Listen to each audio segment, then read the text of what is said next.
Hi everybody, welcome again to Champion Trading Corporation. What we're demonstrating for you today, this is the Stokes 43-6 Granulator. Has a unique oscillating motion where the rotor traveling over the screen, and naturally when product's in it you won't hear that. As you can see, the rotor does a back and forth motion, which makes the machine a little unique. Does have some spare screens with it. A little bit of product residue. The safety switch you see here on the cover operates. As soon as you open it, it closes.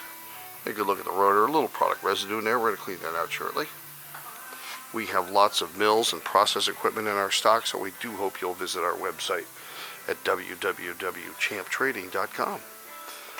We look forward to hearing from you. Thanks for joining us for this video today.